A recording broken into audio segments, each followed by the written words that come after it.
we will begin. We're on time. Welcome. My name is Marion Fourcade. I am standing here for Paul Pearson for the Berkeley Economy and Society initiative, and also the tech cluster of that initiative. So we are so incredibly lucky to welcome Quinn Slobodian and Ben Tarnoff today for a talk and conversation on their very important book, Muskism, A Guide for the Perplexed. I say lucky because this book is capturing the imagination of publishers and audiences around the world, and literally everyone wants a piece of them. There's actually another event tonight in Oakland. So why? Why so much interest? Well, because this book, as we will see, is really a book of the moment. It is helping us make sense of recent transformation in the economy, politics, and culture through the trajectory of a single, extraordinarily powerful individual. It is defining our present for us in a way that in hindsight seems totally obvious, but of course we didn't know it until you told us. So let me introduce our guests. Quinn Slobodian is professor of international history at the Frederick S. Pardee School of Global Studies at Boston University and a 2025 Guggenheim Fellow. He's one of our sharpest analysts of the political economy of the right. He's the author, among others, of Globalist, The End of Empire and the Birth of Neoliberalism, a hefty, if you've seen the book, you know it's hefty, masterpiece that took the world of intellectual history by storm when it came out in 2018. Then came, in quick succession, Crack Up Capitalism and Hayek's Bastards, which follow market radicalism as it mutates into ever stranger and more extreme forms, perhaps as a prelude to the Muskist moment. In 2024, Prospect Magazine named him one of the world's top 25 top thinkers. He has one of the most incisive and wittiest pens around, as anyone who follows his prolific public writing will know. Ben Tarnoff is a technologic and also a prolific public writer whose work has appeared in the New York Review of Books, the New Yorker, the Atlantic, and the New York Times, among many outlets. What I love about Ben's work is that he is one of the few people who does not give up on the dream of a democratic internet. He refuses the trap in which most commentators find themselves stuck between nostalgia for the early web and resignation to the platforms we have today. And he insists that there is another way. People need to be able to participate in the things that most affect them. And that, he insists, is simply impossible inside a privatized internet. He is the author, most recently, of Internet for the People and the co-author of Voices from the Valley, Tech Workers Talk About What They Do and How They Do It. Together, Ben and Quinn have written a book that takes Elon Musk seriously as an institution than merely as a person.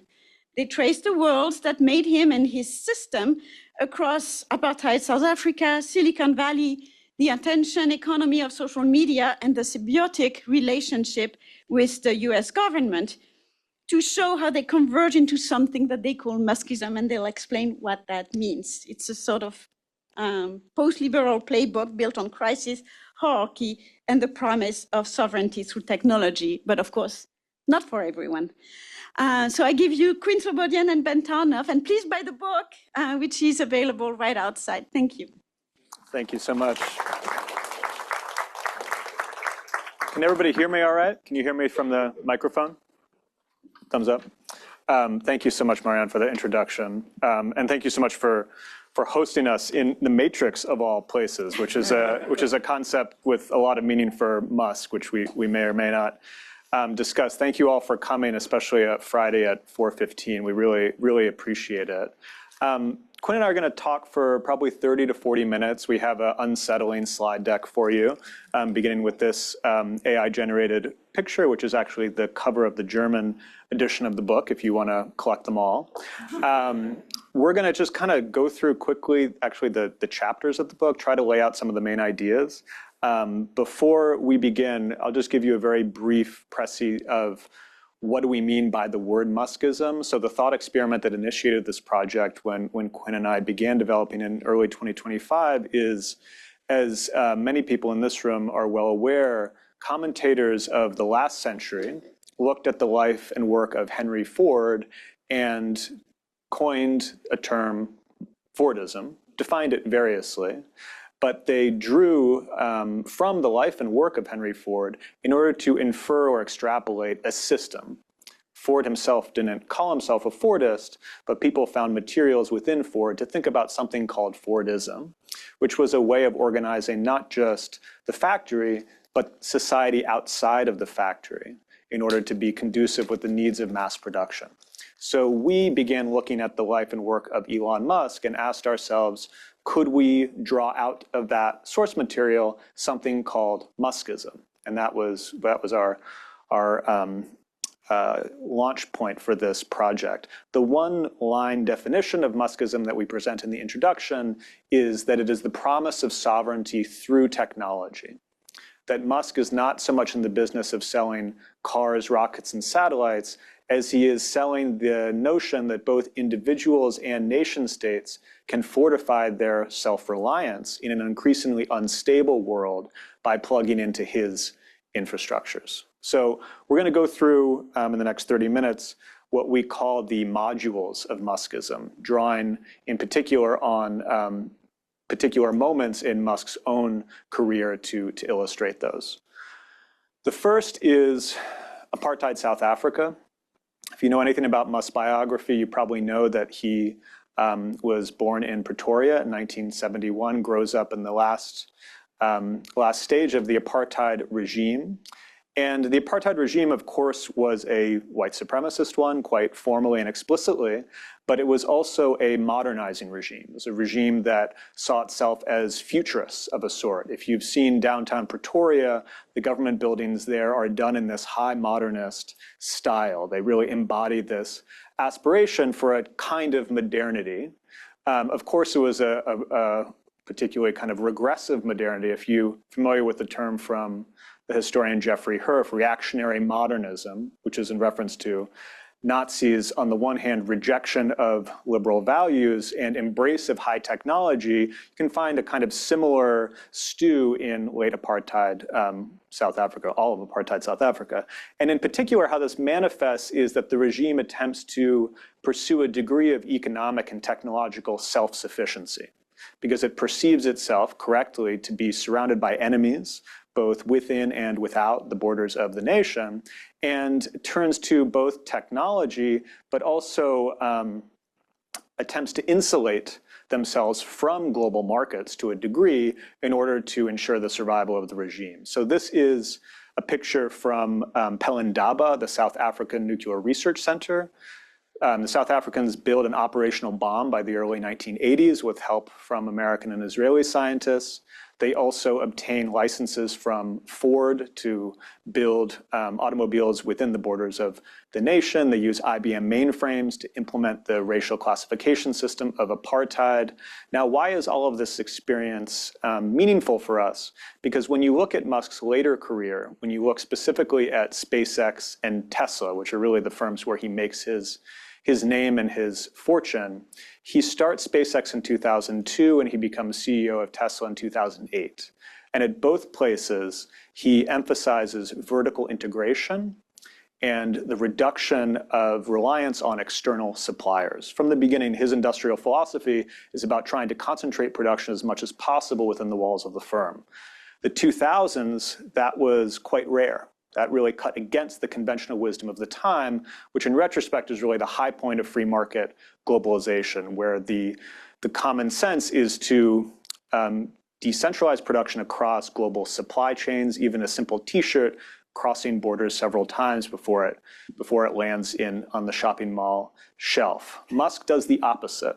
And in the book, we present the political economy of apartheid South Africa as a possible source of influence for him to draw such a different conclusion than the conventional one at the time. Parenthetically, this actually puts him in a very advantageous place when the deglobalizing currents that are now quite familiar begin to heat up in the mid-2010s, when you have the trade war, the Ukrainian conflict, the supply chain shocks of COVID.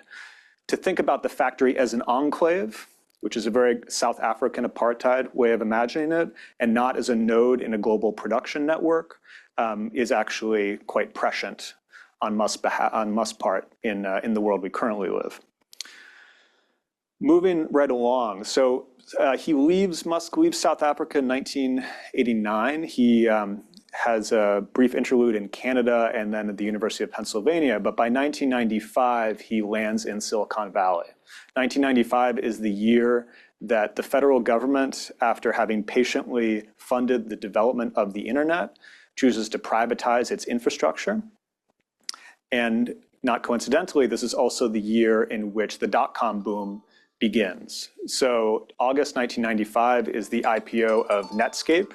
Those of you who may remember Netscape, the browser, some of us, I used it. And this was, it's commonly seen as kind of the starting gun of the dot-com boom. Musk and his brother are in Palo Alto in 1995, and they found first one and another successful dot-com company. We kind of draw a few things from this experience, but the one I'd highlight for you at the moment is the superset. So in 1998, Musk gives an interview with CBS News. At this point, he's already a successful dot-com entrepreneur. And he says the internet is the superset of all media.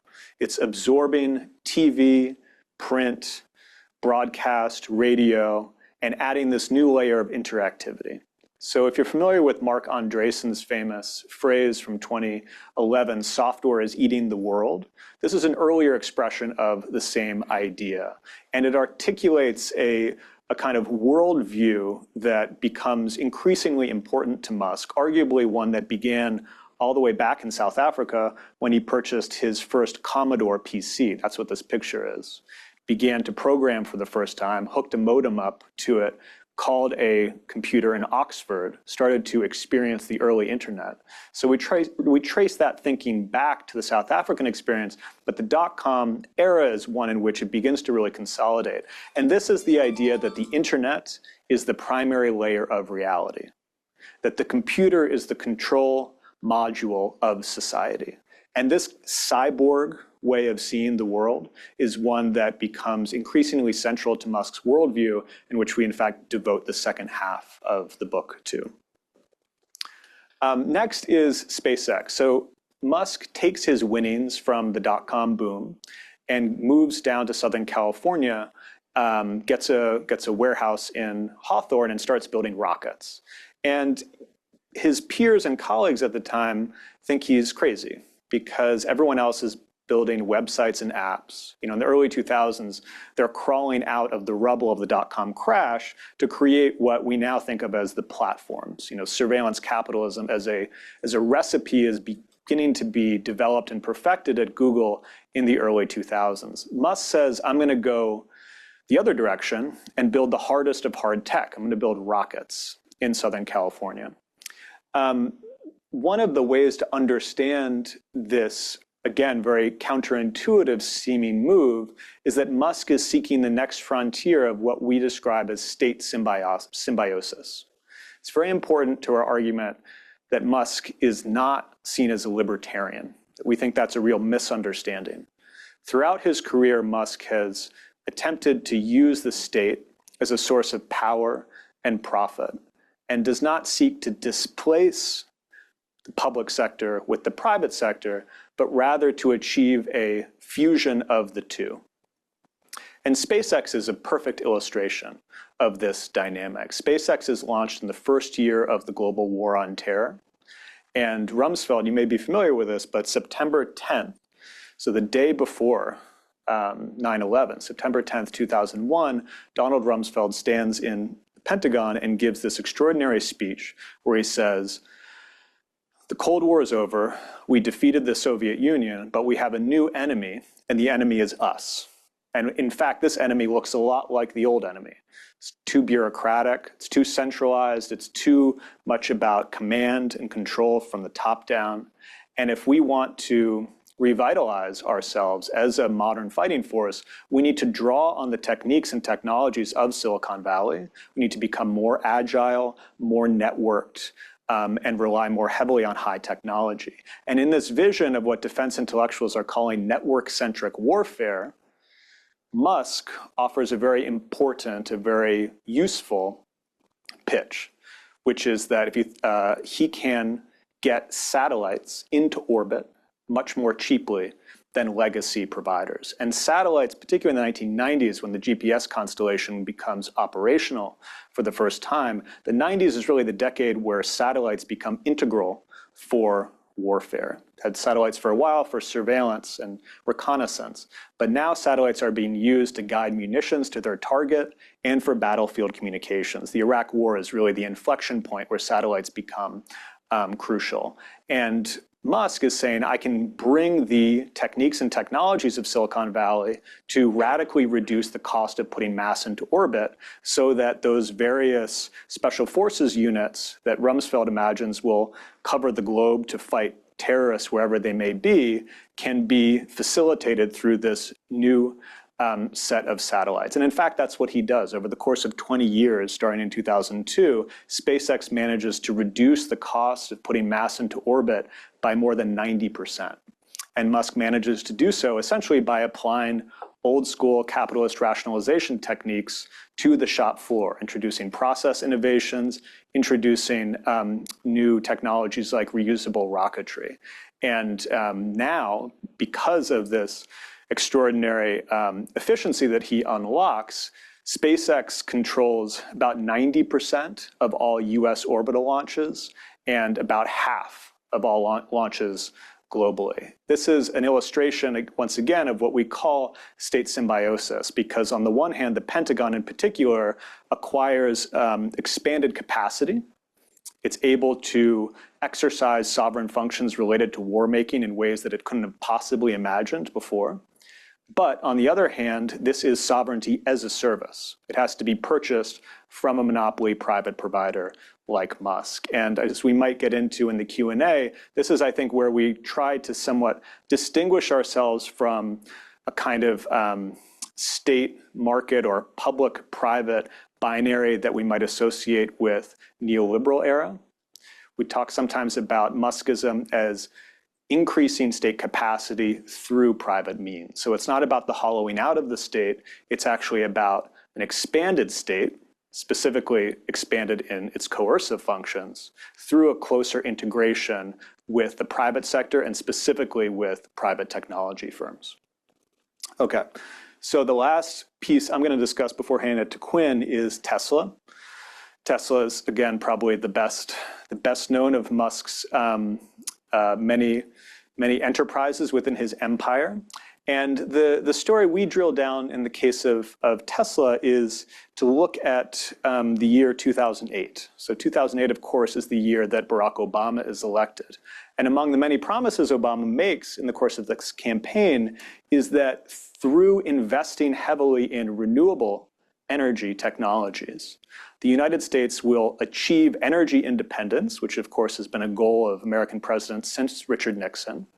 And this in turn will reduce not just American reliance on foreign oil, but the inclination to undertake disastrous foreign military adventures like the Iraq War. He lays this out quite clearly in a Michigan campaign speech.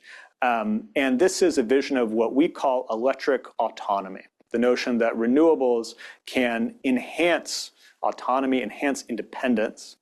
And this inspires a brief burst of green industrial policy at the beginning of the first Obama term, which you may remember. It often gets glossed as the Solyndra moment, which is if anyone remembers that, a couple of nods. Thought that would land more heavily. Shows my age. But in any case, in 2009, Tesla receives a Department of Energy loan, almost $500 million, widely seen as life-saving for the company at that point. Even the president of Tesla at the time says that they wouldn't have made it without it. And this is part of Obama's green industrial push to try to use particularly the kind of clean tech sector that has burgeoned up in Silicon Valley. That's another less remembered period in Valley history, that after the dot-com crash, a lot of major VCs like John Doerr, with the help of Al Gore, who becomes a venture capitalist, actually think that renewables are the next internet. This is the big money-making opportunity. So there is this brief burst of green industrial policy. Republicans retake Congress, and the whole thing collapses, particularly around the shale boom, because America does achieve energy independence, but not through renewables, rather through finding new ways to extract oil and gas. But other countries, arguably China most successfully, do continue this electric autonomy push. And Musk is very adept at selling this project of electric autonomy, not just to the United States, but to different national actors around the world. So he builds a gigafactory in Shanghai, he builds one in Brandenburg outside of Berlin, and positions himself as someone who can bring this vision of electric autonomy through Tesla technology, even in a period of rising geopolitical tension, that he doesn't have to choose, for instance, between US, China, and Europe. He can choose all of them and drop kind of the Tesla ecosystem in a box in the form of a gigafactory right into their polities. So I think I'll pause there and we can move on to the stranger part of the book. Yeah, first of all, thank you so much to everyone for coming, and Trevor and Marion and the rest of the staff here at Bessie for having us. Halftime advertisement: if you buy a book today, you will receive your very own sticker, I bought Muskism after Elon went crazy. So think about that at the end of the presentation. So, I think that Ben has laid out for you what you could see as kind of our attempt at steel manning the Musk myth, in a way, the Musk mystique, to sort of point out that it's not actually enough to simply call him a lunatic or an idiot or a liar and think that you've now somehow undone magically the power of the man and his services and companies. That's maybe morally satisfying, but actually analytically inadequate. And one of the thought experiments we had when we were starting this was, if there were a couple of leftist social critics sitting around in the 1920s or 30s thinking about the power of Henry Ford, would one of them just say, Ford is an idiot, I'm sick of thinking about him, and move on? Or would you be forced to sort of ask how Ford's products were transforming social relations, transforming political economy, and then have to kind of, bite your lip and plunge in? And that's, of course, the decision we ended up making with Musk. But as we all know, Musk is not just someone who cannily was able to capitalize on different moments in the political economic zeitgeist, from becoming a powerful new military contractor during the global war on terror, or offering the possibility of a transition to renewables in the course of this brief, but we think actually important and under-remembered Obama-era green industrial policy push. But he's also now someone who we associate with, indeed, having gone crazy, right? So there is a question that is probably in the room, which is just like, how did we get from the person sort of stumbling over his words, but nevertheless kind of articulating some vision of sustainable capitalism, to Charlie Rose or something around 2007, to the guy on stage with the hat and the sunglasses and the chainsaw. So our way of understanding that is sort of twofold. I mean, one of the way we're doing it is to point out the way that he not only, of course, coasted new forms of industrialism and manufacturing, but he also very much was made by the prominence of digital capitalism in the 21st century American political economic model. And whatever answer there is about his rise to this unprecedented prominence that he's achieved must lie also somewhere, not just in his shortening production chains and bringing, manufacturing inside the factory and ruthlessly sweating his workers in such a way that he can make rockets and cars more cheaply, but also something about tapping into the often more novel sort of libidinal forces that undergird the era of digital capitalism that we all live inside of. Something that Ford, who might have understood much of what Musk was doing in the first half of our discussion today, would have little ability to understand what I'm about to explain over the next 15 minutes or so. So what we try to do in the second half, which is called Cyborg, after the first half being called Foundation, is in a way to try to make sense of Musk's behavior over the last 10 years or so in a way that doesn't sort of sane wash him or provide him a kind of coherence that he doesn't actually deserve, but tries to understand how what can often seem like erratic behavior, even self-destructive behavior, can continue to be rewarded by not just the sort of the abstract market of fans and retail investors, but really the supposedly most sober fiduciary kind of stewards of global finance, from the Norwegian oil fund to the CalPERS money managers, right? Why do they continue to express confidence in this man? What is it about his ability to kind of game and manipulate the forces of digital capitalism that afford him this kind of ongoing confidence? So we think that the answer to his success there is actually very similar to the answer to his apparent lunatic turn. And both have to do with his expressed desire and really kind of imperative or mandate to fuse ever more with the network technologies that define our lives. So around 2015, Musk starts posting a lot on Twitter, right? And this is often understood as kind of him starting to unravel, him sort of being distracted from the core businesses that he should be focusing on, and maybe just falling into a kind of social media addiction trap. But if you look at the way that he was able to use the platform of Twitter, you realize that he's actually able to perform what we call attention alchemy. And it's the kind of stuff that Marianne Fourcade and others have described about the way that attention is harvested and monetized in the sort of Web 2.0 platform economy era. And Musk is sort of learning by doing in this space, actually. He discovers that, the more he tweets, and the more he doesn't just do one-way broadcast tweets, but just kind of descends into the scrum of social media madness, the more he seems to be rewarded. It actually seems to build his status. He's constantly replying to low-follower anonymous accounts, like in the middle of the night, doing things that no other CEO is doing. And then he starts to get into like the weirder fringes of internet culture, right? This image here, which is maybe, comprehensible to a third to a half of the room, is Musk, as Rafiki the monkey holding up Simba, now turned into the Doge of the Dogecoin joke cryptocurrency. It's important to point out. Dogecoin was created to ridicule cryptocurrency. It wasn't intended to be serious, which made it all the better as a kind of a test site that Musk said, buy Doge. Doge is my favorite. And suddenly the value of Doge went up. This joke now actually has monetary value.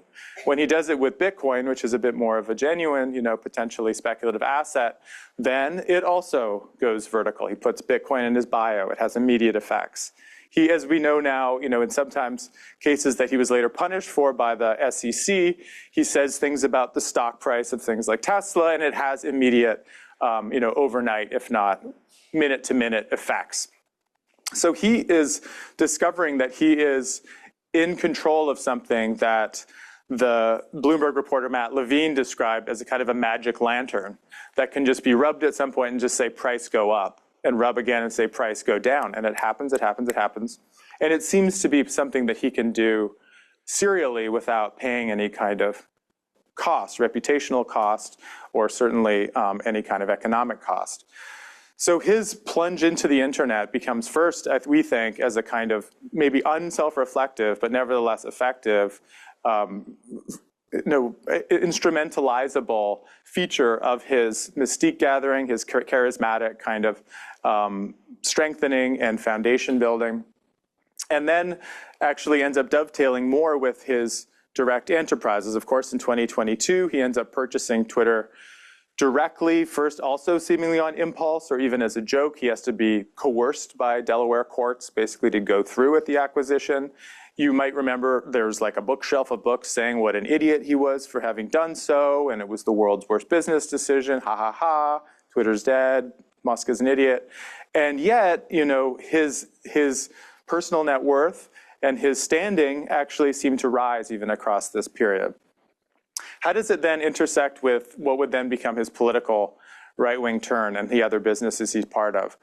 One of the things we thought was kind of underrated, and this is not unconnected to what's happening just over there in court with Sam Altman, is that when he starts OpenAI with Sam Altman, he is understood at the time as being obsessed with what Nick Bostrom called the kind of existential risks associated with artificial intelligence. There was much talk about AI safety, AI alignment, the possibility that really on paper motivated them was there might be this runaway digital superintelligence that would render humanity extinct. So their argument, the way it looked to many people, was we need to be cautious, we need to be careful, we need to not rush into this sector because we might have unintended consequences. Less noted, however, is almost simultaneously he's starting Neuralink. And what is Neuralink but a brain-computer interface company, which, again, in his open public statements at the time, he says is not just intended for people who have had bad car accidents or who are, quadriplegic, but he expects to be a mass consumer technology. Why does he want there to be a mass brain-computer interface market? Because he thinks that the interface we have now between the internet and ourselves is this clunky thing mediated by our thumbs and our eyeballs. And we need to actually open that up from these kind of pinpoints to a great rushing river. And the way to do that is to implant receivers in our heads and make it possible to fuse more directly with the machine. So his actual argument, if you look a second time, is not we need to slow down AI development, but we need to accelerate human AI symbiosis to get out ahead of the digital superintelligence. So for a few years, by all appearances, it's something he's guiding his own business practice around, the need to become, as he calls it at the time, even more giant cybernetic collectives. Quote unquote, we are becoming one big man-machine symbiote, quote unquote, so we need to keep that process moving. So arguably, underneath the things he's doing at Tesla and SpaceX, there actually is a kind of a through line which has to do with the acceleration of kind of digital fusion that is expressed well, of course, through the acquisition of Twitter and his engagement with the algorithm and the user community on Twitter. And then, of course, gets supercharged when he moves into AI himself. So when he founds xAI, he, on paper says, I've been sleeping on AI too much and we need to get into it. But there actually wasn't such a clear gap between OpenAI and xAI. He was actually focused on this idea of digital man-machine fusion the whole time. And this just sort of takes it to the next level. Why does it take it to the next level? Partially because, as probably most people in this room know, November 2022, when ChatGPT drops, it changes the whole investment story and the growth story in Silicon Valley almost overnight, right? They've been reaching for something for years. It hadn't landed with clean tech. It didn't work with Web3. It didn't work with the metaverse. It didn't work with cryptocurrency. But Gen AI was like, this is it. And so him and all his Silicon Valley brethren were convinced that this is the new thing that per force needed to be the thing that would carry their businesses into the future. So he jumps in with xAI, but his opinion about AI has now changed. It's no longer the digital superintelligence against the man-machine AI. It is now a new problem that the Anthropic models and the Altman OpenAI models have been trained on the internet of the 2010s. And because they have been, they've been infected with the politics of the 2010s. They've been infected with ideas of Me Too, Black Lives Matter, the Tech Worker Coalition, you name it. These were now things that, because of the way that LLMs work, they are simply statistical reflections of their training data. This now had produced, and this is his words, not mine, a woke AI that needed to be countered with an anti-woke AI. So the creation of xAI was quite openly the intention of creating an anti-woke LLM, and the chatbot attached to the front of it, with his equivalent to Claude, or ChatGPT, was called Grok. And Grok was intended as an alternative that would be able to fight the site of the propagation of another great term, the woke mind virus. That was a term that it took me and Ben about 3 or 4 months to be able to take seriously without laughing, because it was just sounded felt, and seemed too stupid to take seriously. And yet, as it turns out, it's kind of, you need to take it seriously to understand what he's doing. The term mind virus or virus of the mind is a Richard Dawkins coinage from 1991, the same evolutionary biologist who coined the term meme in The Selfish Gene from 1976. And the argument is the same, is that if the world is operating through the supersat of the Commodore come the World Wide Web, then politics is all happening there too. And it's happening through the propagation of these units of political belief or conviction that replicate and sometimes expand virally, and that you need to be always mindful of and contain, should you not want the kind of politics contained in those memes to spread further. So this is a way of thinking about politics that isn't about everyday life or the way that people react to their workplace or their friends or their family or the cultural values they're raised with, but it's simply about exposure to these discrete units of information that operate identically. And Dawkins' whole point was that these work identically to computer viruses in a networked platform. So Musk's politics, much of what's so perplexing about it actually becomes clear if you realize that's the way he understands politics, is machine first and offline second. So politics, fixing political problems is always about getting the code right and fixing the kind of programming database. And after that, then he assumes that the offline politics that he wants will flow naturally from that. This, of course, an image that people might or might not recognize up there. Does anyone know who that is? Yeah. But who is it? It's the boss Hitler, Mecha Hitler. It's Mecha Hitler. Yeah, that's Mecha Hitler. So, people probably remember this a couple of years ago. Grok, responding to the tutoring it had received, the reinforcement human learning that it had received, the way that it had been told to react to certain kind of questions, started giving ever more right-wing answers in response to user prompts, and eventually started identifying as Mecha Hitler and making apologies for the Holocaust and actually prescribing a new Holocaust. Mecha Hitler is this boss character from a 90s first-person shooter game, Wolfenstein 3D, which ends up being kind of poignant in an ugly, poetic way with a lot of the argument we're making, because the figure of the mech or the man-machine hybrid is something that has animated Musk's consciousness since he was watching Robotech and Transformers in apartheid South Africa. And you can do worse again to understand how he thinks politics should go than to think about the mech as the kind of subject of politics and, in a way, the subject of history. So this ends up culminating, of course, in the Doge moment, which was only about 12 months ago, actually not even that, which was much discussed, obviously, feverishly discussed. It was interesting even doing the review of the journalism around this just a few months after it had taken place. I realized that maybe since the election of Trump and the global financial crisis before it, there's few things I could think of that prompted so many takes, right? Like the attempt to understand, what is this object? What is it doing?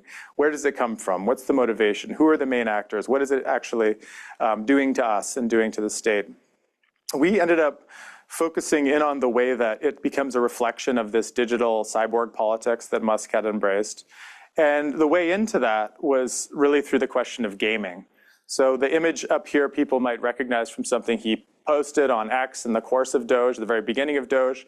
It's his office in Doge, and it has this big curved gaming monitor, which was actually installed in the office. The Doge hat, or the MAGA hat, the Doge sign, and then on the wall, people probably remember that guy, right?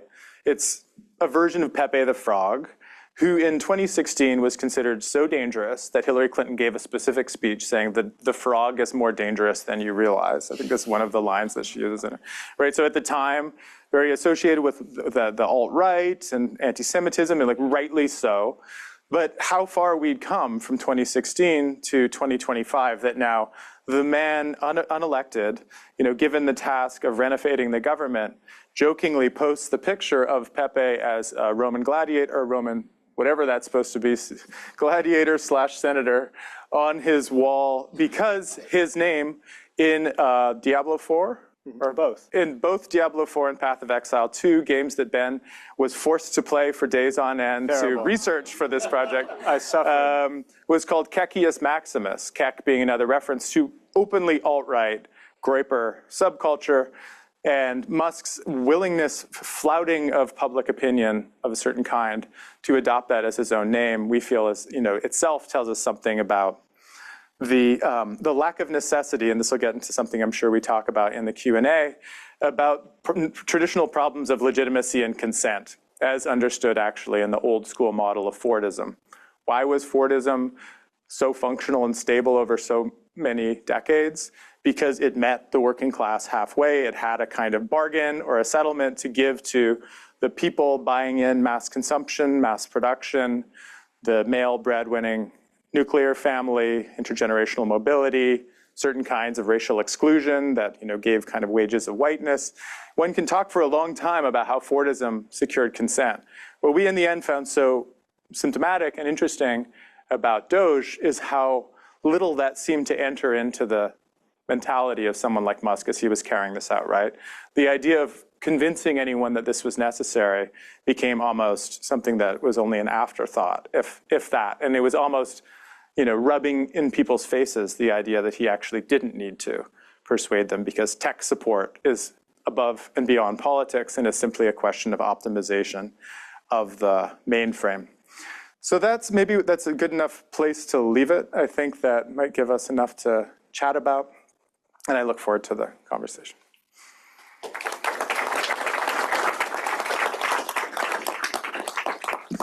Should we stand?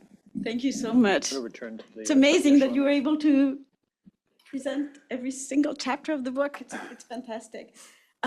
So we will have a bunch of questions. Maybe I would like to begin with one. So Muskism as a system. So you're making Musk sort of the emblem of a whole way of thinking. And so I was wondering, if you were to take Muskism outside of Musk, if you were to sort of think about the way tech firms are organized today or the way tech elites are thinking today, what would be sort of the main characteristics of that system, and who would be the big players? Would you think about? So in the book you have some comparisons with Thiel that I think are very interesting. Another one that I think is particularly useful, especially given what you say about the symbiosis between the state and the corporation would be sort of looking at Palantir, for instance, and Alaska. So where would you go, and who are the people that you would sort of see as sort of emules of Musk? Yeah, I think you answered our question for us, which is that when we think about Muskists without Musk or Muskism beyond Musk, the case we typically point to is exactly Alexander Karp, and in particular, if people are familiar with his co-authored book, The Technological Republic.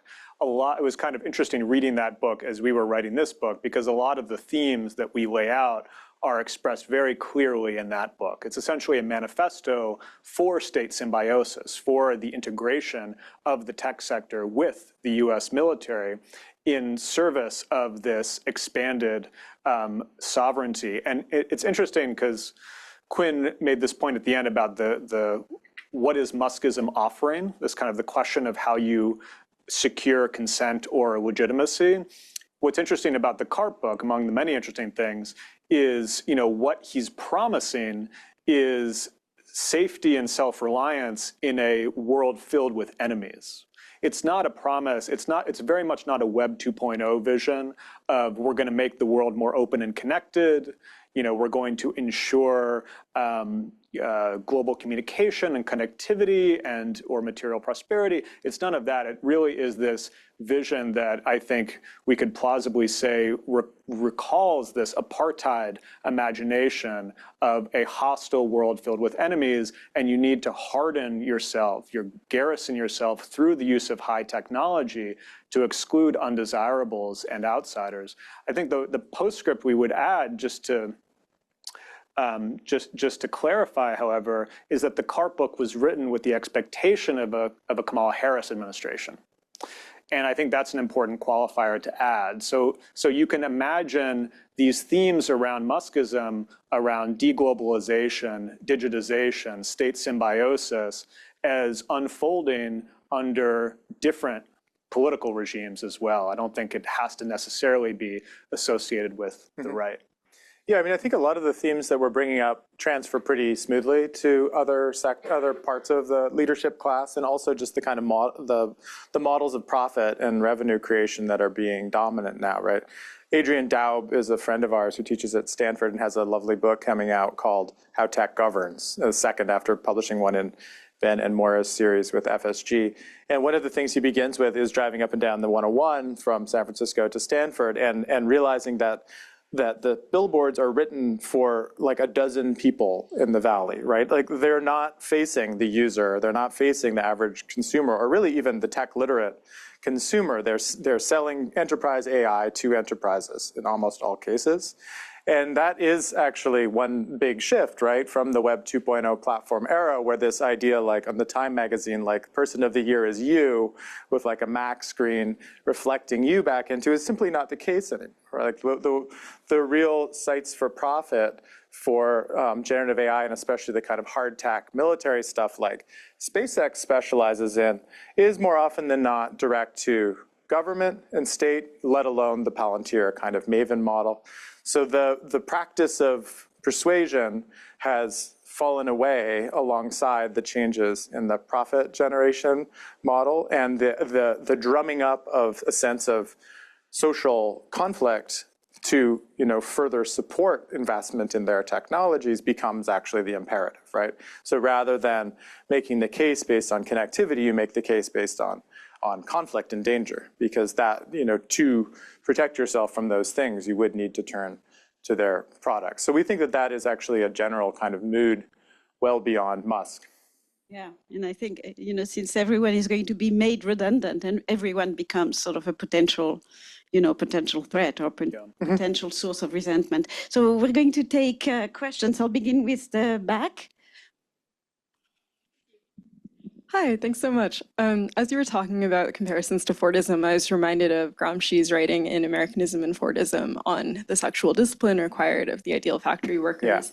Yeah. In thinking about how much of public attention to Musk has related to how he relates to his family and his household, being the baby daddy to this whole passel of children by different women, estranged from his daughter Vivian over what he says is woke mind virus. Yeah. How do you think about the sexual and reproductive politics as part of Muskism? Is it only epiphenomenal to his material approaches? Is there something there about his household that he would see as part of his desired telos? And does it have relevance to the rest of us? Mm-hmm. Yeah, no, it's a great question. And it's actually almost the same question that Donna Haraway asked us yesterday. So you're in good company with that question. So yes, you're right on. I think especially, from Gramsci forward, people have been very focused on the anchoring quality of the nuclear heterosexual family under Fordism.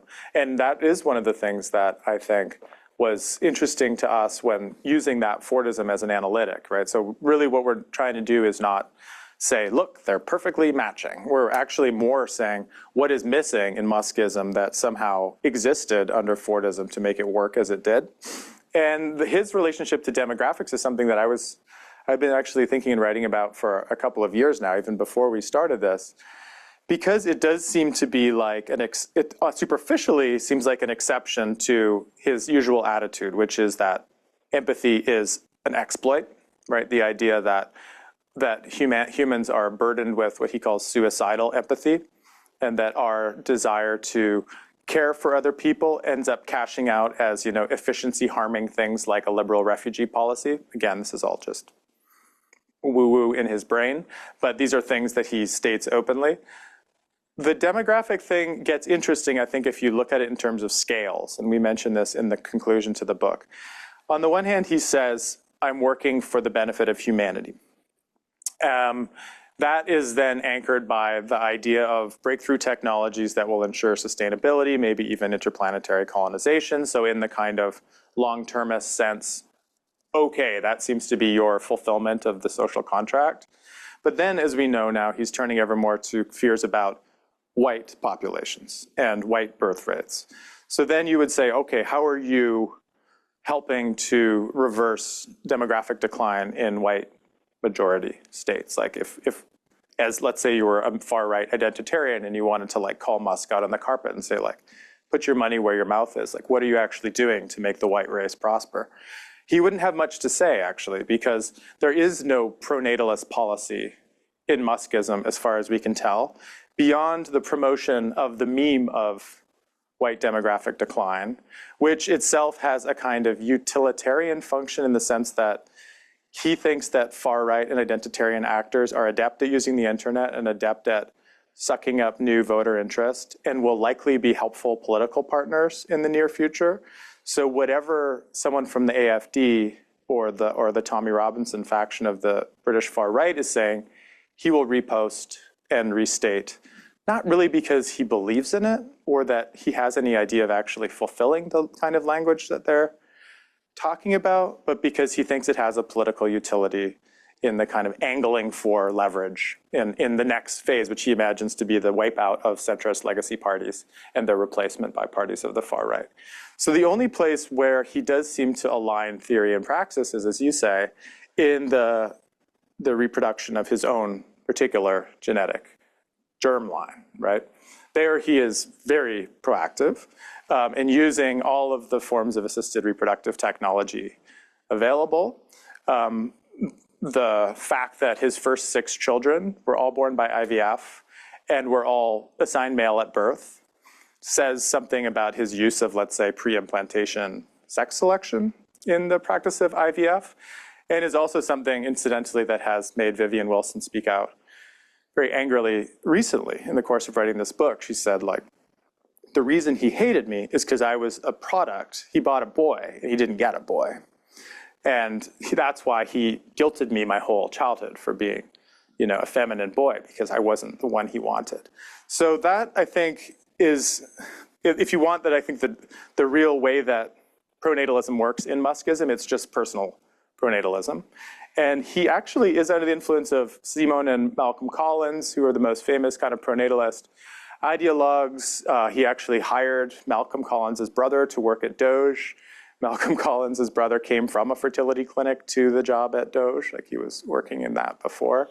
And they've written this remarkable post on an EA forum years ago where they said, strange but true fact, 1 billionaire, if reproducing at a rate of 12 children a generation for something like 12 generations, could basically repopulate, you know, the size of a nation. So maybe we don't need to do nationwide population policy. We just need to get the tech right and the values right so that even 6 generations down, they still would want to have 12 children per generation. So the talk of surrogates, the increasing use of this stuff, is one of the many ways that we talk about him as actually embracing cyborg technology. We talk about it as cyborg conservatism, because it's like, yes, I want to be a cyborg, but not in any of the way that Haraway talks about, where this actually unsettles gender binaries or explodes identities, the ways that reinforce, you know, inherited traditional regressive forms of gender and race. I might just add something briefly on the question of Gramsci, because when we're talking about Fordism, that might be something that people are thinking about. Gramsci, of course, is particularly interested in how Henry Ford interfered in the social and sexual lives of his workers. There's famously a sociological department where, on the one hand, you're receiving a relatively high industrial wage from Ford. He introduces the $5 a day. But the cost of that, if you like, is having Ford's own operatives enter your home and ensure that you're abiding to the principles of clean living. Now, that's obviously an authoritarian project, but if you think about it, it's oriented around a very specific need, which is that he needs workers to show up sober in his factories every day. And that is also, if you like, a feature of post-Fordism. Post-Fordism commonly understood to be something that forms in the crisis of Fordism in the 1970s. It has different stabilization mechanisms, but is still oriented around an economy that needs human workers. What's distinctive about Muskism is that it's a post-human imagination, post-human future, in which humans are merged into the machine, as Quinn is describing, through augmentation, but crucially are expelled from the productive process through robotics and LLMs. Robotics displacing blue-collar work and LLMs displacing white-collar work. These are technologies that Musk himself is heavily invested in, and he and many of his Silicon Valley colleagues believe that AGI is around the corner, and therefore humans will become social surplus at scale. And that, I think, is quite a frightening prospect, but is distinctive from the Fordist or post-Fordist models. Yeah, and we'll get to other questions, but I think this is important, so it's worth dwelling on for a second. Marianne, at the end of her question, made a reference to this, and people probably saw the Jasmine Sun mega piece in the Times that was very interesting and I think well-researched and cited from this week, where this problem that Ben is describing, social surplus, the fear of the permanent underclass, displaced forever by AI, is being dealt with differently by different actors within Silicon Valley, right? And the thing that we've become fascinated with is the way they're kind of speed running the last 200 years of political thought. They're like, okay, what's it going to be? A constitution? No. Some kind of redistributive policy? No. Like, equity distribution, like common ownership, sovereign wealth fund. It's just crazy to see, for people who teach political economy, it's actually like kind of fun because you're like, wow, they're just throwing the syllabus in there and just being like, let's do week through 13 and see what lands. And so Musk's solution is a particularly draconian version of this, right? Like, I will solve this problem by basically propagandizing people until they can't think about things any other way and make them so frightened of other things that they will run into my arms for safety. But there are more liberal centrist things on offer, right, at the Anthropic Institute, in the OpenAI white paper, and so on. So I think that's where we end with this. It's not like this is how tech thinks, full stop, or this is the only way this is going, but this is one, way that it's being pushed by, unfortunately, the wealthiest man in the world. We have a mic here, sorry. Oh, yeah. I just want to add to that, really, just to kind of ask you, like, okay, that's one way things could play out, but maybe just pure speculation, though. I mean, obviously things are moving so fast, but it's like, I mean, I'm just thinking, like, what is like where does this all lead to, either from Musk's like end game or just as a result of other forces, not just within like combining all of his companies and all of his ventures, but then also like the broader, like more like tech right with like Palantir, Anduril, and SpaceX, all three having very outlandish figureheads. Palmer Luckey with Anduril, you've got Alex Karp with Palantir, and Musk with SpaceX, all funded by Thiel. So I'm just kind of stepping back. So like both of those side by side, and then also come this year when SpaceX does IPO and Musk instantly becomes a trillionaire, and also we have a new Fed chairman who is also very tightly connected with Peter Thiel from his Stanford days, who's like a huge crypto guy too. Institution guy. Yeah, exactly. So that's where I don't really have like a question. Like it's more like just putting that in context. It's just like, obviously things could happen in Oakland or whatever, but it's like what happens? Like where do you guys kind of see this kind of heading? Like worst case scenario, best case scenario, kind of, or just Yeah, I mean, I think we could just, if you want to know what is the future of Musk, like what should you keep your eye on? The future is SpaceX, basically. I mean, the SpaceX IPO is coming in June. It's projected to be between 1.5 and $2 trillion valuation, which would make it the 6th largest company in the world, bigger than Meta. It will help make Musk the first trillionaire probably by 2027.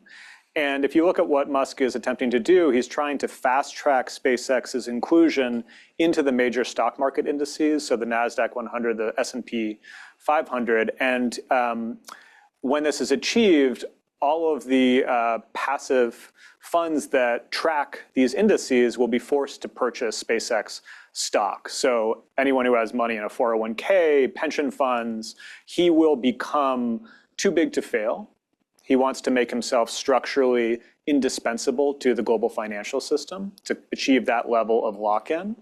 And the valuation that is being discussed is quite outlandish relative to revenue. I think the multiple is something like 52. I mean, it's kind of an extraordinary premium that people are paying. When you look at SpaceX, Starlink is basically the revenue engine, but it would have to grow enormously to have a path to redeeming that valuation. But again, once again, I think critics will look and say, well, he's a bullshit artist. How did he get away with it? The people who are contemplating purchasing SpaceX stock are not primarily Musk reply guys. They are the kind of cool-headed supreme capitalists of the global institutional investor class, right? These are not groypers. They have to think about the future of all of the Norwegian pensioners who have to feed themselves every day. And if they look and say, wow, if I made a bet on Musk 5 years ago, 10 years ago, 15 years ago, I would be a lot richer. As long as he can continue to enrich the people who place bets on him, his fortunes will continue to grow. Yeah, there's like a great expression of this that my friend Troy Vitezzi, who's here at Berkeley, shared, that talking to like a tech guy at the gym or whatever, asked him, what do you think of Musk? And the guy said, the delta is good. It's like, that's kind of all you need to know. Good delta. Right? Like all of this stuff we're talking about is kind of just relevant if the delta is good. So I think as long as the delta stays good, then Musk's power continues, even though, we would hasten to add that every part of Musk's empire is open to, attack or competition in different ways. He's not kind of an Iron Man, invulnerable to any kind of competition or regulation or displacement from this or that market. So part of what's interesting about him, hence our attraction to something like this, Muskiathan image, is how he tries to control so many different parts of the vertically integrated stack, from the satellite to the potentially, the Starlink mobile smartphone, forcing investors who are interested in the SpaceX IPO to download Grok onto their phones as part of just what they have to do to join into the competition. Like, why? Why? Because he knows that chatbots are the new front door of the internet. And if you can own the front door of the internet, then you can own what people know about things. And the interlocking parts of the empire start to reinforce one another. So that's the vision, but it is full of cracks, especially as he makes himself more and more toxic. And other companies outlap him. Okay, thank you. This was wonderful. Ben, when you started off the talk, you started talking about sovereignty. And, at first I heard individual sovereignty. I was thinking of, Muskism is the freedom to have your electric car or always have access to the internet, or thinking about something like the sovereign individual.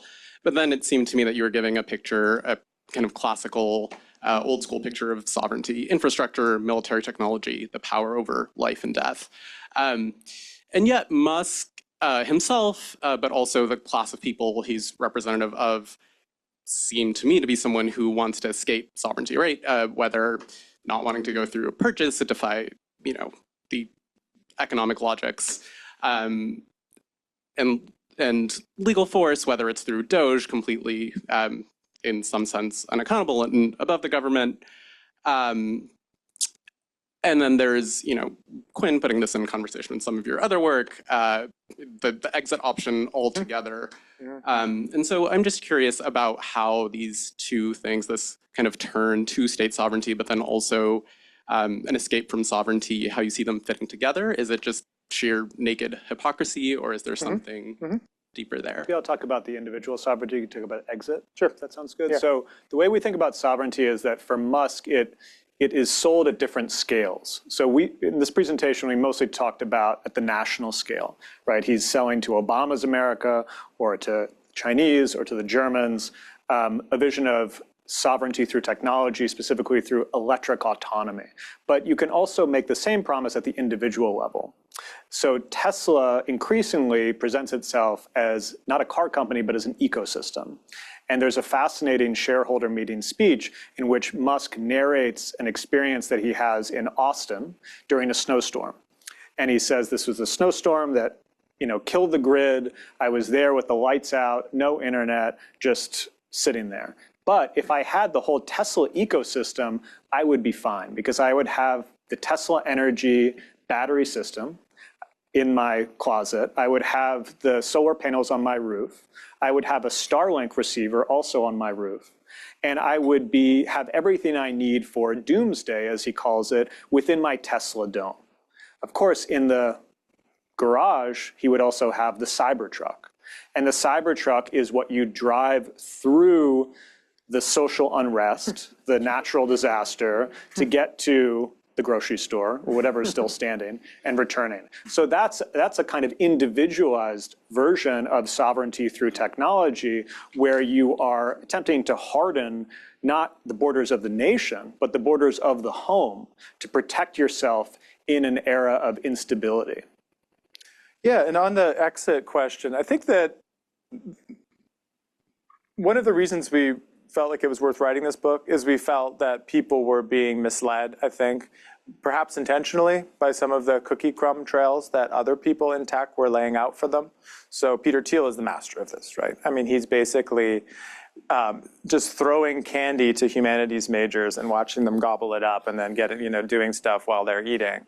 How can it be that like Wolfgang Paulhaver, like Salzburg theologian, is the way to understand what's happening in digital capitalism? It's not. It's not. The Antichrist is not really the point. So this book for me was actually a little bit of like a correction of my own previous practice, which is to say that the things that I've been writing about in the 3 books that Professor Fourcade mentioned still lived in a world where there was a kind of ideas to policy pipeline of a sort that one could find. You could talk about, spec policy at the Heritage Foundation or backgrounders being handed out to legislators and those eventually becoming policy. We, of course, had a version of that with Project 2025, arguably their biggest success in the case of this current Trump administration. But if you try to understand what Musk is doing, he's not operating in that idea of like, start with the great thinker, Hayek, and turn it into tax policy through some textual assembly line.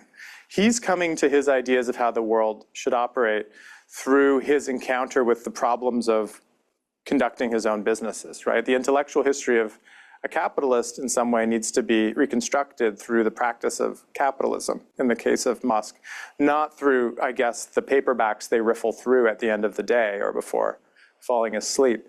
So what that led us to concentrate on is that we don't really see him in the tradition of Rand, Ayn Rand, for example, or even really the sovereign individual.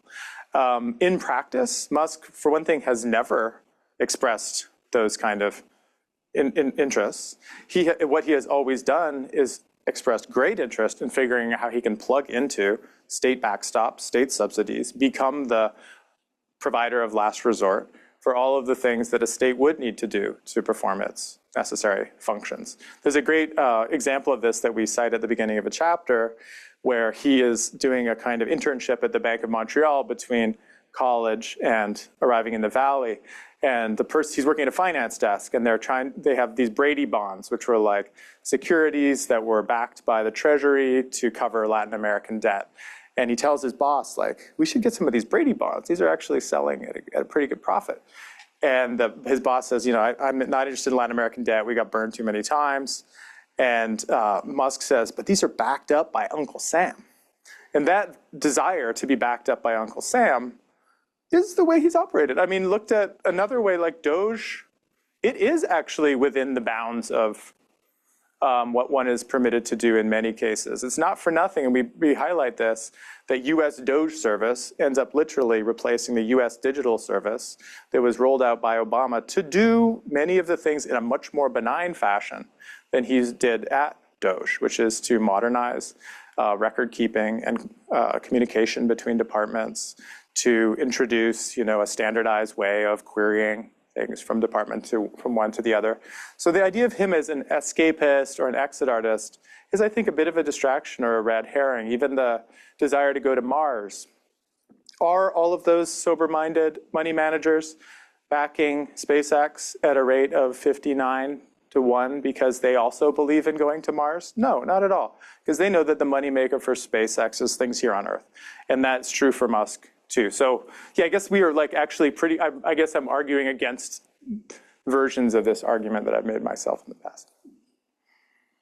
We're making our way towards the front. So. So you mentioned earlier that Musk used the Twitter platform in order to boost market ratings as like a magic lamp. And during the Iran war, we've seen a parallel to that with Trump making statements on Truth Social and Twitter, like at strategic moments seeming like oriented around market openings and closings. Do you think that there's a future for that, not just relegated to market shares, but actually like more closely affecting foreign policy movements and state decisions? Yeah, I think it's a great question because it illustrates how we're attempting to use Musk as a kind of indicator species for broader phenomenon. And I think Musk is early to this, but you can see it in the case of Trump. Another example that comes to mind are the explosion of prediction markets. That there's this intensifying fusion between the psychology of financial markets and the psychology of social media. And Wall Street bets. So if you remember this period, this is a subreddit that becomes very important for the GameStop mania, and it describes itself as 4chan with the Bloomberg terminal. Yeah. And this is a moment. There was a movie made about this called Funny Money or Crazy Money. Anyway, there's a Hollywood movie they made about this episode, kind of at the height of the pandemic. Interest rates were rock bottom. All these maniacs were bidding up the price of GameStop, trying to break these short squeeze for these hedge funds. Musk supports that. That's very much the spirit of Musk. And I think, in retrospect, it actually looks a bit tame compared to what we're seeing now with prediction markets or Trump and presumably his circle enriching themselves through what Musk was doing in the mid-2010s, which is using memes to move markets. I mean, arguably, he kind of discovers this mechanism, and then now it's become increasingly integrated into our global financial system. But I think it's a useful moment to kind of differentiate what's happening, let's say, with the Trump Corporation and Muskism, as we're talking about it here. Because I think, the fact that Don Jr., who is useless human being in every way, is a paid advisor of both Kalshi and Polymarket, tells us something, which is that these people with much more limited, actually, imaginations than Musk realize that it's just like a hustle culture. It's a scam culture, really, where you can just, get the inside hit tip and then cash out before other people have. So that kind of hyper short-termism, which is, I think, correctly described as crony capitalism, in which you're just taking rents from the state through your proximity to people in power, just full-on corruption, is not what we're describing here, right? For all of his faults, Musk has a kind of vision of expanding state capacity rather than just parasitizing it, which is why we call it state symbiosis rather than state parasitism, because that does exist. We have a lot of state parasitism happening right now, but I think we would want to distinguish the two in this case. Hi. So, I mean, there's a lot of sources of Musk's power, like political power. One of them is, its integration into international markets. Some of it is sort of like direct, financial relationships with the government. One of them was that he was directly part of the Trump administration. And that is a sort of a project that seemed to end in some way. And I guess it was a very scary prospect that at any point he would be able to fund any sort of challenge to the MAGA movement, as Wisconsin as an ally to Trump. And what do you make of the fact that this hasn't this sort of project, this version of it has disintegrated? And do you think, so he sees a future that sort of gets rid of sort of, political agency for the many. Is this still the way forward? And is sort of, what do you make of his sort of backing away from this sort of action? Yeah, so the Musk-Trump relationship is interesting because at the end of Doge, you may recall that there's a feud that breaks out between them. Specifically, Musk is critical of the One Big Beautiful Bill Act.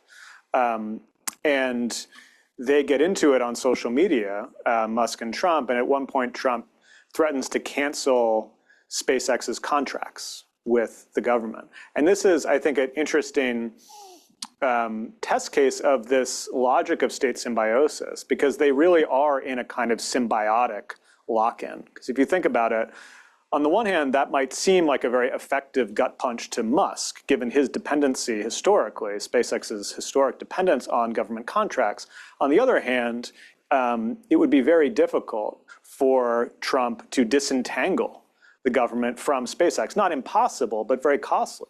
Among other reasons, because he would not have a way to retrieve the astronauts on the International Space Station without Musk. Right? So this, I think, when we think about state symbiosis, it's important to emphasize that it's not a static arrangement, that this power balance between public and private is continuously being renegotiated. You could also see the Anthropic Pentagon dispute through this lens, that what Hesketh is attempting to do is to discipline not just Anthropic, but the small set of powerful tech firms on whom state sovereignty increasingly depends. That if I want to exercise expanded capacity by automating kill chains and accelerating our strike capacity in a way that had never been done in any previous conflict, I need to make myself entirely dependent on a small handful of very powerful tech firms. So arguably the designation as a supply chain risk is an attempt to renegotiate the power balance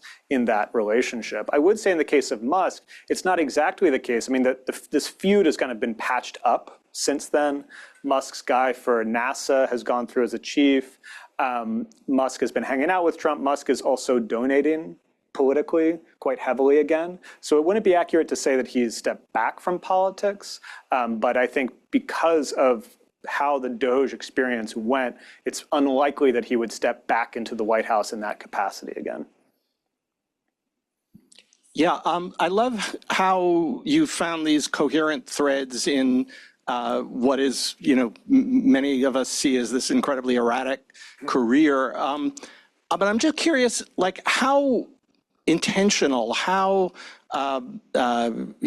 self-aware, and how conscious do you think that Musk himself is about these? If he were here in this room and he heard your summary, would he go, yeah, I was thinking that all along, or would he be challenging it all and saying, you've read all of this into the things I've done?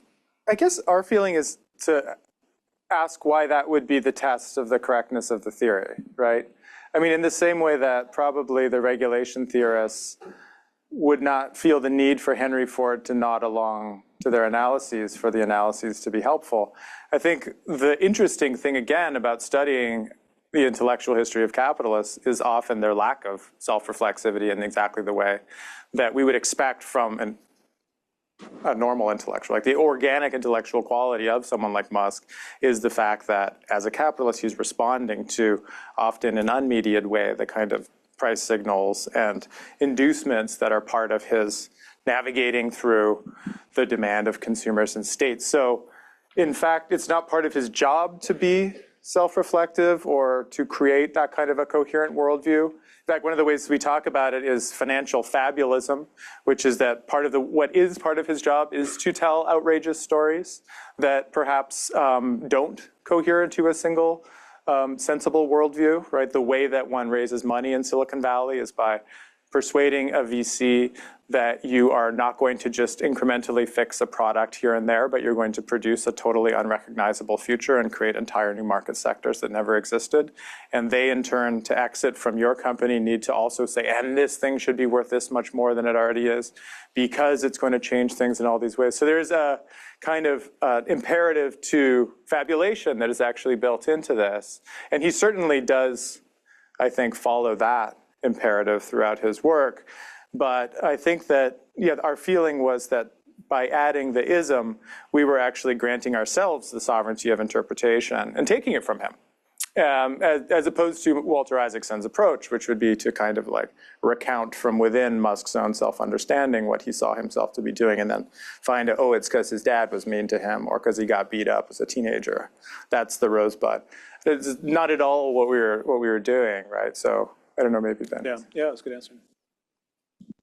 Yeah, So there were two things you said that really reminded me of globalists. The first being the idea that, you know, politics is an optimization problem. And this whole idea of like, you know, a cybernetic kind of designing the economy as a system that will incorporate automatic rewards and punishments so that it then, you know, creates a self-regulating output. And the second idea being, you know, you're not talking about state parasitism, you're talking more about narrowing the mandate, but also a more forceful mandate where it does exist. And, you know, as you said earlier, not to say that these ideas are directly maybe in Musk's head, so to speak, but that the institutionalization of these ideas over time have sort of created an intellectual environment in which a person like this and this way of thinking is very, you know, seems normal to us in some respect. Yeah, no, I think that's exactly right. I think that's a subtle way of understanding it. It's the way we think about, let's say, the relationship between Muskism and what like I and others have talked about as neoliberalism, which is not that now Muskism is a variety of neoliberalism or something, but he wouldn't exist without it having existed, right? I mean, he is, in that sense, it requires the field having been prepared in such a way that he was given the license to imagine that the world operated in a particular way and then take it to a form that becomes almost unrecognizable, or at least qualitatively, categorically different from what preceded it. So he would not have accrued this money if there wasn't this Rumsfeldian kind of early 20th century or 21st century idea that the private sector does it better. We need more agility. We need more kind of bottom line mentality, and therefore we need to privatize parts of the military state and get rid of these lazy military primes and bring in newcomers like Palantir and SpaceX. That is straightforwardly part of the neoliberal playbook. But then what he arrives at, where I would see Musk's idea of the superset as categorically different from like a Hayekian idea of the sublime economy, is, I guess, two things. One, Hayek always relied on the notion of tacit knowledge, that why you needed to step back from planning everything is because people have things in their minds that you will never actually be able to access. And because that's true, you actually need a degree of individuality and individualism and spaces of autonomy to give people the freedom with which they can develop that tacit knowledge and then send it into the information processor of the market. The weird thing about Muskism is it doesn't even notionally begin with the individual in that way. It's another reason why we don't like thinking about it like Randian libertarian terms, is it begins from the totality and then works in. And it doesn't grant, actually, that space of self-reflection that then is, in a way, made use of by marketization. It assumes in advance in a way that it already knows how everything works and that people are available for reconfiguration in ways that suit his bottom line. So it actually ends up becoming kind of anti-Hayekian by the end. It does the things that he criticized like Saint-Simonians of doing because it becomes highly utilitarian way of thinking about people, and it doesn't grant the fuzziness of individual subjectivity, which seems minor, but like actually Ben mentioned post-Fordism. What post-Fordism worked was tapping into that fuzziness of individual subjectivity and say like, it's you who's responsible. It's you who can be your own person. You can customize your relationship to the workplace and to the market. Why Musk's form of consent is so thin is he doesn't seem to be able to think of individuality in a way that it becomes infinitely adaptable, the way neoliberalism was so good at talking about. We're almost out of time, but if you're okay, we have 3 more questions. Okay, let's do 3 in a row, yeah. I'll try to be telegraphic a bit. Just building on the last question and just generally more of a historical question, I guess, like do we live in this kind of like bastard Hayekian period, or like, hybrid libertarian period that you write about in your last couple of books, or is it a Muskian, period? And the other thing would be, thinking about Karp and Musk being these creatures of the war on terror and all that. Have historians not done a good enough job kind of theorizing and thinking through the early 2000s? Yeah, I think. Should we just take all three and then? Yeah, maybe we should let's- take all let's of them take all because it might be three, nice so- to. Yeah, this one actually kind of builds off of the previous question, not those two, the one you were just answering before about kind of individuality and his conception of individuality and this thin version of consent. I think perhaps the way that I was interpreting something like Doge is that, well, Musk actually very much believed that he did have a lot of legitimacy there, precisely because of the way that he thinks about that he can just control the media infrastructure and that legitimacy cannot be achieved through democratic means, right? Like so I'm just curious about how you would weigh in on Musk's conception of democracy itself, right? And this goes back to kind of the question that was raised about his influence in funding any MAGA candidate or getting involved in electoral politics, right? Is it not so much in exit option, he's trying to fundamentally remake the way that democratic states are legitimated through this kind of cybernetic vision and turn the state just into a corporatist kind of function in that way. So he loves Uncle Sam, but he just wants to control Uncle He wants Sam. Cyborg Sam. Yeah. Sam T-shirt. And my I already had Forrest Gump yesterday. A Cyborg Sam today on a roll. Yeah. Gonna make a lot of money. my question follows on that. Where do you see the cracks in the system? Okay. Yeah, great.